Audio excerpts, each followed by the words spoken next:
ने जब सीईओ का पद संभाला तो सबसे पहला काम मैंने यह किया कि सभी महिला सचिवों के कपड़े एक एक करके फाड़ दिए। कारण सिर्फ इतना था कि मुझे यह जांचना था कि क्या उनके पीठ पर गुआनाइन देवी का टैटू बना हुआ है या नहीं। इसके बाद मैंने देश के सबसे बेहतरीन महिला टैटू आर्टिस्ट्स को बुलाया और आदेश दिया कि वे आज रात मेरे शरीर पर हर जगह युद्ध से जुड़े टैटू बना दें। बाएं हाथ पर दुष्ट देवता, दाएं हाथ पर देवदूत, सीने पर हुलू भाइयों का टैटू, पीठ पर डोरेमोन, बाएं कूल्हे पर बिना सिर वाला योद्धा और दाएं कूल्हे पर तीनों महान गुरु। इस समय उसके पीछे काले बाघ का टैटू और सीने पर दानव का टैटू ऐसा लग रहा था जैसे कोई अपार शक्ति उसके शरीर से बाहर फूटने वाली हो। अचानक वह बेहोश होकर गिर पड़ा। जब मैं उससे पूछताछ करने आगे बढ़ा तभी मैंने अचानक एक बड़ा कौर निगल लिया। धिक्कार है। मेरे दिमाग में जैसे 11 उग्र शक्तियां एक साथ उमड़ पड़ी जो मेरे सिर को चीर देने पर तुली थीं। इसी समय मेरे बाएं हाथ का काला ड्रैगन, दाएं हाथ का सफेद बाघ और शरीर के सभी टैटू भयंकर गर्मी छोड़ने लगे। उग्र शक्ति मेरे शरीर में बेकाबू होकर दौड़ने लगी। मेरी हड्डियां टूटने लगी और कुछ ही सांसों में मैं मौत के कगार पर पहुंच गया। तभी मेरे शरीर के अंदर से काले ड्रैगन, सफेद बाघ और किलिन की गर्जना सुनाई दी जिसने मेरे शरीर को तोड़ दिया। क्या मैं मरने वाला हूँ? इस समय मैं बेहद निराश था।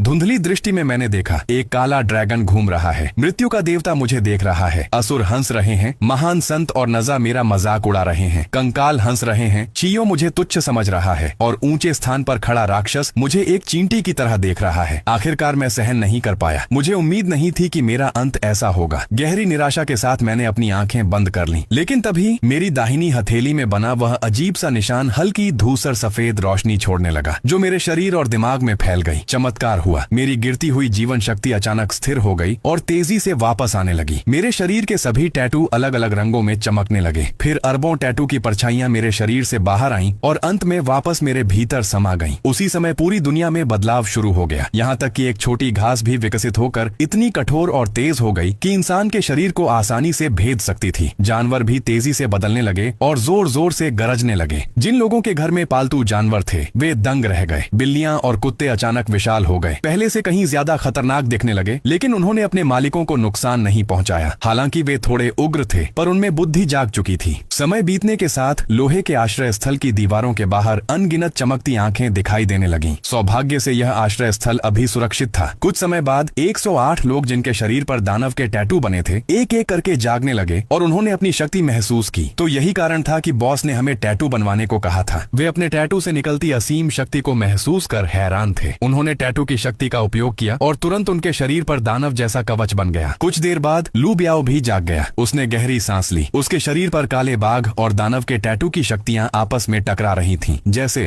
ही उसने काले बाघ की शक्ति का उपयोग किया उसका पूरा शरीर शानदार बाघ कवच से ढक गया। फिर उसने दानव टैटू का उपयोग किया और वह कवच और भी शक्तिशाली बन गया। उसके पीछे भविष्यवादी बाघ पंख उभर आए और वह आसमान में उड़ गया। ऊपर से उसने मैदान में खड़े 108 लोगों को देखा और जोर से नीचे उतरा। भाई तुम तो कमाल हो। सभी लोग उत्साह से चिल्लाए। उसने पूछा क्या तुम लोगों ने बॉस को देखा है? सबने सिर हिलाया। नहीं। वह बोला तुम लोग यहीं रुको, मैं जाकर देखता हूँ। उधर मैं अपने कमरे में खून धोकर बाहर आया। जागरण के बाद मेरे शरीर के टैटू जीवित प्राणियों जैसे लग रहे थे और उनमें भयानक दबाव था। मैंने अपनी हथेली के उस रहस्यमय निशान को देखा। मुझे पता था कि उसी ने मुझे बचाया है। तुम आखिर हो कौन? मैंने खुद से कहा। अब बिना टैटू की शक्ति का उपयोग किए भी मेरा शरीर बेहद मजबूत हो चुका था। मुझे लग रहा था कि मैं हथियारों के हमले भी सह सकता हूँ। जैसे ही मैंने विचार किया मेरे माथे का खून जैसा टैटू चमक उठा और एक भाला बनकर कमरे में बिजली की तरह घूमने लगा। फिर मैंने शूरा टैटू सक्रिय किया। तुरंत मेरे शरीर पर लाल कवच बन गया। काले ड्रैगन को सक्रिय करने पर वह कवच और भी भयानक हो गया। सफेद बाघ को सक्रिय करने पर मेरे पीछे 36 उड़ती हुई चाकू प्रकट हो गई। लेकिन मैंने पाया कि मैं एक समय में केवल 4 टैटू की शक्तियों का उपयोग कर सकता हूँ। जब मैंने महान संत का टैटू सक्रिय किया तो अपार शक्ति मेरे भीतर उमड़ने लगी। किलिन को सक्रिय करने पर मेरा शरीर आग जैसे कवच से ढक गया। लेकिन फिर मैं अन्य टैटू नहीं चला पाया, इसलिए मैंने उन्हें बंद कर दिया। फिर मैंने मृत्यु देवता का टैटू सक्रिय किया। तुरंत काला धुआं और मृत्यु की शक्ति मेरे शरीर को घेरने लगी। जब मैंने मृत्यु देवता ग्रिम रीपर का टैटू सक्रिय किया तो मेरी हथेली में एक लंबी खोपड़ी वाली दरांती प्रकट हुई जो भयानक और दम घोंटने वाली आभा से भरी थी। लेकिन इसे सक्रिय करने के बाद मैं अन्य टैटू का उपयोग नहीं कर सका, इसलिए मैंने इसे हटा दिया। फिर मैंने रोहो राक्षस पूर्वज का टैटू सक्रिय करने की कोशिश की, लेकिन तुरंत मेरे मुंह से खून निकल आया। मेरी वर्तमान शारीरिक क्षमता इसे सहन नहीं कर पाई। सच में यह अन्य टैटू से बिल्कुल अलग स्तर का था। इसके बाद मैंने चियू का टैटू सक्रिय किया। तुरंत मेरे शरीर में एक शक्तिशाली ऊर्जा फूट पड़ी और मेरे शरीर पर ग्रे रंग के चिन्ह उभर आए जो दबावपूर्ण रोशनी के साथ चमक रहे थे। जब मैंने नजा का टैटू सक्रिय करने की कोशिश की तो चियो टैटू तुरंत निष्क्रिय हो हो गया और मेरा पूरा शरीर बदल गया। मैं एक दानव बालक के रूप में बदल गया, जैसे कि नंजा का अवतार हो।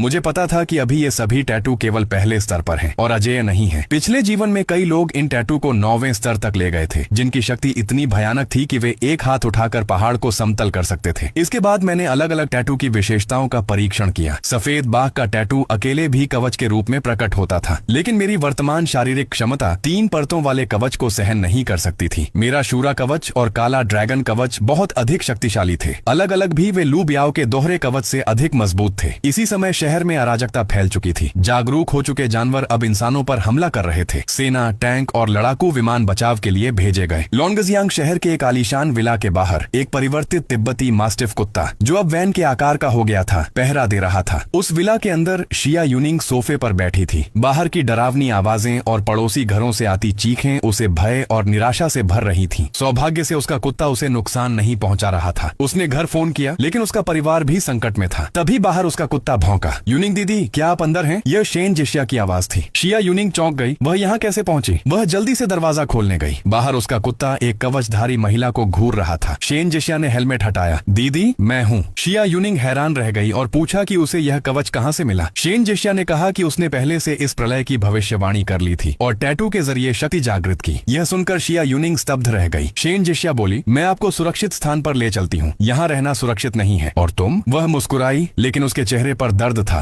वह अब उस व्यक्ति के पास नहीं लौट सकती थी। आखिरकार शिया यूनिंग ने जाने का फैसला किया। उधर लोहे के आश्रय स्थल के बाहर हजारों की संख्या में राक्षसी जानवर इकट्ठा हो चुके थे। वे दीवार तोड़ने की कोशिश कर रहे थे। 108 लोग अपने दानव कवच में खड़े थे, लड़ने के लिए उत्साहित। तभी अचानक लड़ाकू विमानों जितने बड़े कौवे हमला करने लगे और बिजली के जाल से टकराकर झटके से गिर गए। कुछ ही देर में मैं और लू ब्याओ वहां पहुंचे। कैसा लग रहा है कवच? मैंने पूछा। बॉस, आप तो भविष्यवक्ता निकले, उन्होंने कहा। मैंने उन्हें आदेश दिया, चलो बाहर चलकर इन जानवरों को खत्म करते हैं। इनके अंदर मौजूद ऊर्जा से हम अपने टैटू को और मजबूत कर सकते हैं। सभी की आंखें चमक उठी। क्या टैटू अपग्रेड भी हो सकते हैं? मैं मुस्कुराया। यही हमारा मिशन है। फिर मैंने अपना शक्तिशाली शूरा ड्रैगन कवच सक्रिय किया। उसकी आभा इतनी जबरदस्त थी कि बाकी सभी के टैटू दबाव में आ गए। बॉस, आपका कवच तो बहुत ही खतरनाक है, लू ब्याओ ने पूछा। आपने इतने सारे टैटू कैसे सहन किए? मैंने कहा, यह मेरी अपनी कीमत थी। मैं अपने हाथ के रहस्यमय निशान के बारे में किसी को नहीं बता सकता था। तभी आसमान में एक तेज चीख गूंजी। एक विशाल तकनीकी पक्षी लोमड़ी गिद्ध आसमान से उतरा। वह मुझे घूरने लगा और अचानक अपने मुंह से ऊर्जा किरण छोड़ी, जो बिजली के जाल से टकराई, लेकिन जाल को कोई नुकसान नहीं हुआ। जियांग तो हंसते हुए बोला, यह दुनिया का सबसे मजबूत जाल है। लू ब्याओ बोला, क्या ये जानवर ऊर्जा भी छोड़ सकते हैं? मैंने कहा, अभी तो बस शुरुआत है, आगे ये और शक्तिशाली बनेंगे। फिर मैंने आदेश दिया, हथियार उठाओ, अब शिकार शुरू होता है। मैंने उस विशाल पक्षी की ओर देखा। यह मेरा शिकार है। लू ब्याओ बोला, क्या आप उड़ सकते हैं? मैं मदद कर दूं? मैंने काले ड्रैगन का टैटू सक्रिय किया और तेजी से गेट की ओर उड़ गया। हर टैटू जागरण के साथ एक बड़ी मानसिक शक्ति मिलती है। मानसिक शक्ति का वह स्तर अत्यंत विशाल और भयावह था। यह खेल सच में कमाल का था। जैसा कि बॉस ने कहा था, मैं पहले एक मिश्र धातु की तलवार लेने जा रहा हूँ। सुपर टैटू कवच तो बना सकते हैं, लेकिन हथियार नहीं। लू ब्याओ जल्दी से पीछे पीछे आया। कुछ ही सांसों में मैं लोहे के दरवाजे तक पहुंचा और स्विच दबाया। लाल और काले रंग की शूरा ड्रैगन काटने वाली रेखाएं और उन पर फैले काले ड्रैगन के निशान एक भयानक और दम घोंटने वाली आभा छोड़ रहे थे। जैसे ही मैंने मन से आदेश दिया, मेरे माथे के रक्त भाले वाले टैटू ने जागृत होकर एक खून से बना भाला रूप ले लिया, जो मेरी हथेली में प्रकट हुआ। इस समय लोहे का दरवाजा थोड़ा खुल चुका था, जिससे बाहर निकलने की जगह बन गई थी। मैं भाला लेकर उस दरार से बाहर निकल गया। मेरे बाहर आते ही वहाँ इकट्ठा सैकड़ों जानवर, जो बाघ के आकार के थे, जैसे हत्यारे, चूहे, केकड़े और अन्य हिंसक जीव। सभी की नजरें मुझ पर टिक गईं। वे गरजते हुए मेरी ओर बढ़े, मानो शिकार के लिए एक दूसरे से होड़ कर रहे हों। अचानक धूल उड़ने लगी और मेरा शरीर वहीं से गायब हो गया। जब मैं फिर दिखाई दिया, तब मेरे हाथ का भाला पहले ही एक विशाल केकड़े जैसे जीव के शरीर को भेद चुका था। अगले ही पल भयानक शक्ति के साथ उसका सिर फट गया। उसी समय पास के कई चूहे जैसे जीव अपने बड़े बड़े मुंह खोलकर मुझ पर झपट पड़े, लेकिन मेरी गति अत्यंत तेज थी। एक हल्की हरकत में ही भाले की चमक चमकी और जमीन पर खून बिखर गया। जो 6 जीव मेरे पास पहुंचे थे, उनके सिर उनके शरीर से अलग हो चुके थे। हालांकि मेरे टैटू अभी केवल पहले स्तर के थे, लेकिन वे सभी करीम के हाथों बने थे और इस दुनिया के सबसे शक्तिशाली टैटू थे। हर टैटू के जागने पर जो मानसिक शक्ति बढ़ती है, वह इतनी अधिक होती है कि 90% जागृत लोग उसी समय मर जाते हैं। अगर मेरी हथेली में वह रहस्यमयी धूसर निशान न होता, तो मैं भी निश्चित रूप से मर गया होता। तभी मेरे पीछे लगभग 2 मीटर लंबा एक रेत जैसा जीव अपना विशाल मुंह खोलकर सीधे मेरे सिर को काटने के लिए झपटा।